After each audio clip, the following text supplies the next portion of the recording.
Oversimplified has taught me more history in just a couple videos than I feel like I learned in all of school in over 12 years. So today, we're looking at some more Oversimplified, taking a look at World War I. Welcome back, friends, and a special welcome to all the new friends out there.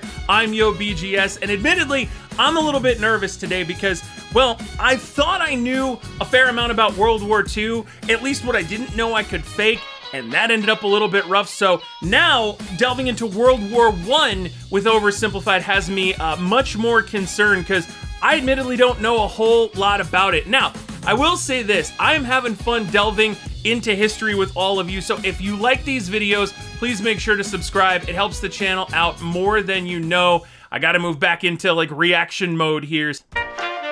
The world of 1914, a time of modern technology, culture, and fashion. Truly the height of civilization. Let's have a war. Everyone knew. Oh my god, in 10 seconds, it's the epitome of this is why we can't have nice things, right? A lot of inventions, a lot of people happy. War happening now. A big war was coming. France wanted some stuff back that Germany had taken from it. Germany wanted to take more of everyone's stuff, and they were building a big sexy navy that was making the British uncomfortable. These two empires thought they were really cool, but lots of different people who lived there didn't think it was so cool. Now this is interesting because I think this was made before the World War II video, and just kind of the editing style and a little bit of what Oversimplified's doing here is pretty interesting. Also, yeah, Germany has way more in terms of a military presence now, right, than they did in World War II, because obviously the world has not condemned them yet. But lots of different people who lived there didn't think it was so cool, and some of them had even been declaring independence with help from Russia. Everyone was talking about each other behind each other's backs. Wait a minute, I hear... Everyone... All right, let's kick Russia's butt. Yo, you got my back. I hear Russia likes Nickelback. Austria lives with its mom. Germany's, well, that's a thing. And then you smell nice. Talking about each other. Wrecked. Yeah, I feel like that is... You got my bank? I feel like this is how international trash talk works. Behind each other's backs. Throw in the fact that military technology had come a long way since the last major war, and suddenly everyone was pretty eager to beat each other up. In this area of Austria-Hungary live some Serbs and Bosnians who hated living in Austria-Hungary. So the Austro-Hungarian Archduke Franz Ferdinand goes there for a nice drive in an open-top car with his car's route published in advance. And that went just about as well as you'd expect. Yeah, now I think we don't do things like that for that very reason. Some assassins were waiting for him along the way and threw bombs at his car, but they missed and blew up some officers behind him instead. So the Archduke goes into hiding, leaves Sarajevo, and the whole war never happens. Except Wait, no. what?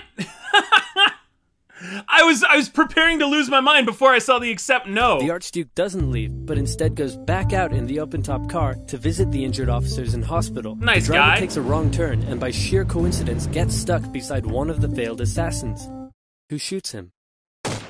Bro, that's like Final Destination levels of nonsense. Hungary is understandably pissed about all this, and they think the Serbian government had something to do with it, which they might have.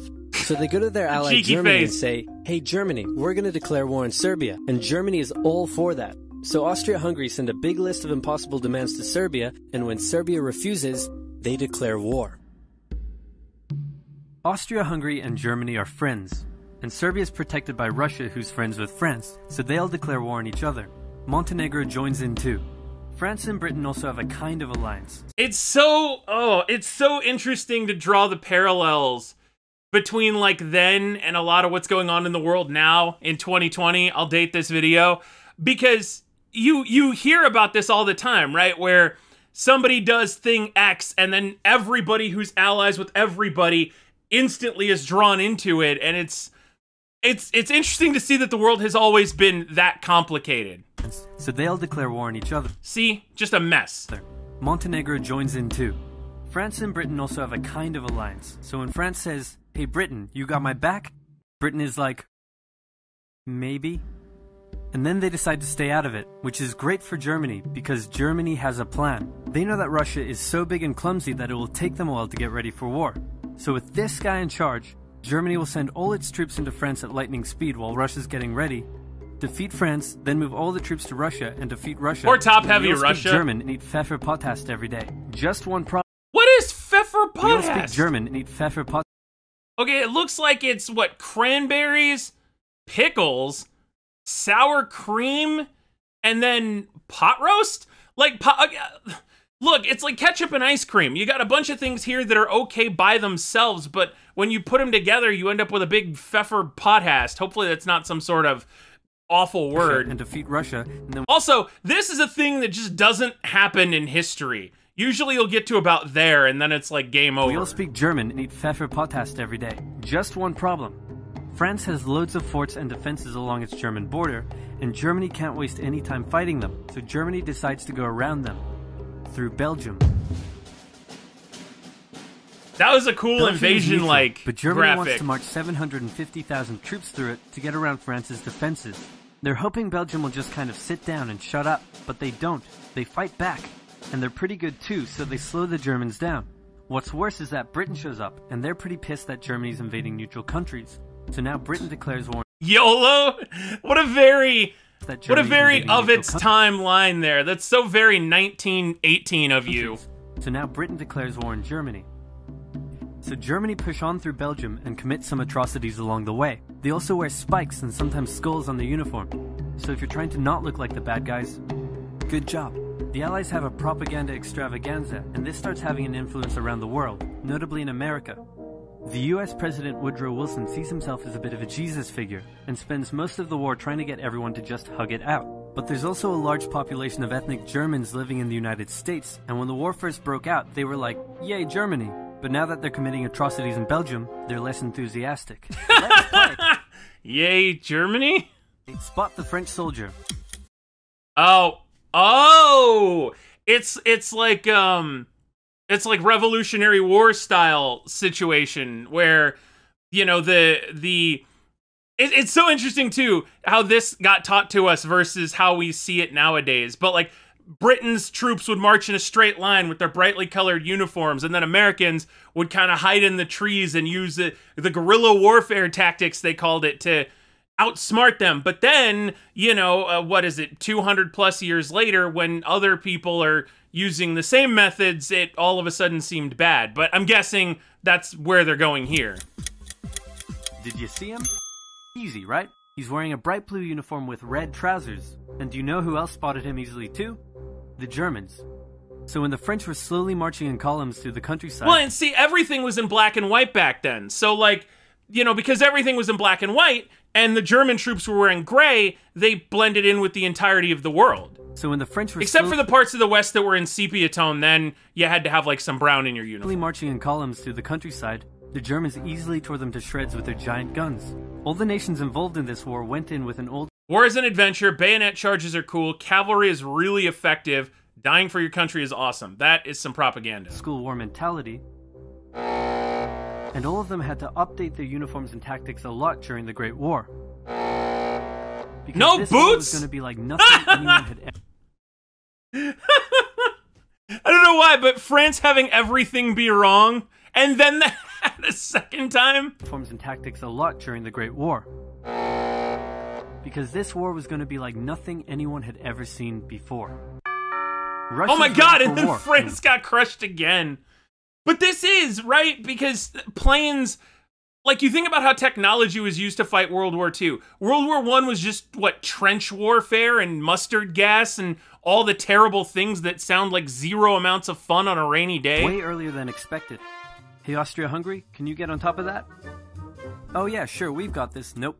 So Germany has to send some troops back to the east to defend against the Russians.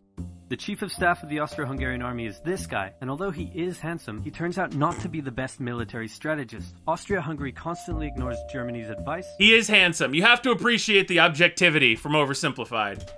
And then comes running back to Germany whenever they get in trouble. Austria-Hungary even gets its ass kicked by tiny Serbia, who repels all their invasion attempts at the start of the war. It's better news for Germany in the north, though, where they almost completely wipe out the Russian Second Army. Back on the Western Front, the Germans continue advancing and are in sight of Paris. At this point, anyone would be forgiven for thinking the Germans were going to get that quick victory after all, but then things start to go wrong. The French commander-in-chief knew something had to be done, and he ordered his armies to stop retreating. In the resulting battle, a gap opened up in the German lines. If a gap opens up, the enemy can use it to flank you from the side and behind, so the German armies have to retreat. The Allies launch a counterattack, so the Germans dig into defensive positions.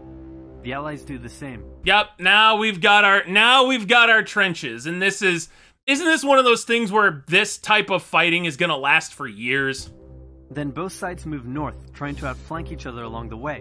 When they reach the sea, they're in a stalemate with trench systems running the whole way from the coast to Switzerland, the beginning of trench warfare on the Western Front. Here's how trench warfare works. Two opposing lines of trenches with no man's land in between.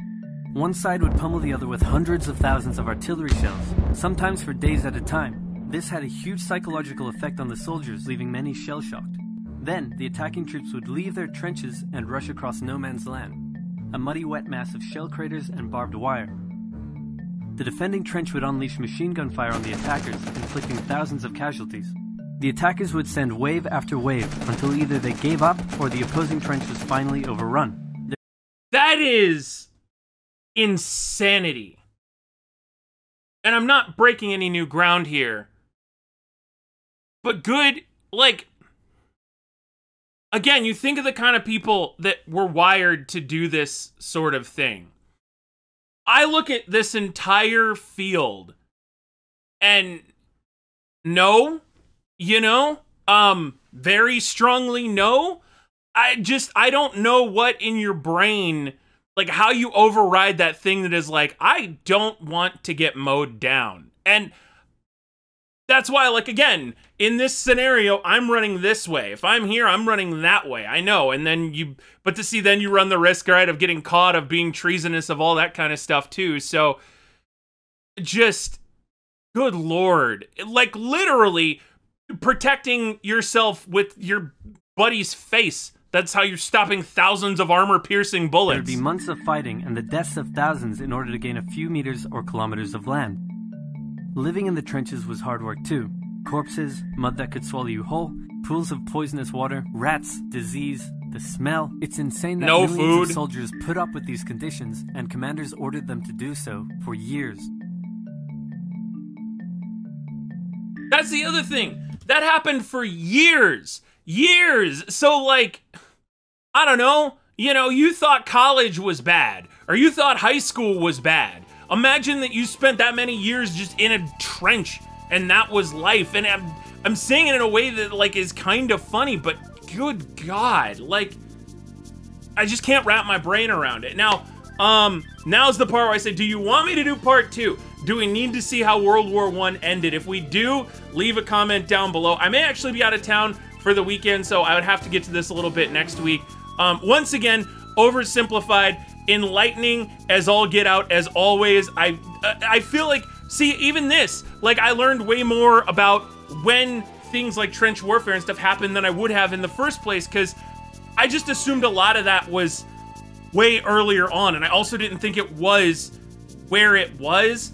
I don't know, like, I was so, again, gobsmacked by all of this that it made it hard to kind of be coherent about a lot of it. But I loved watching this, getting my brain melted again.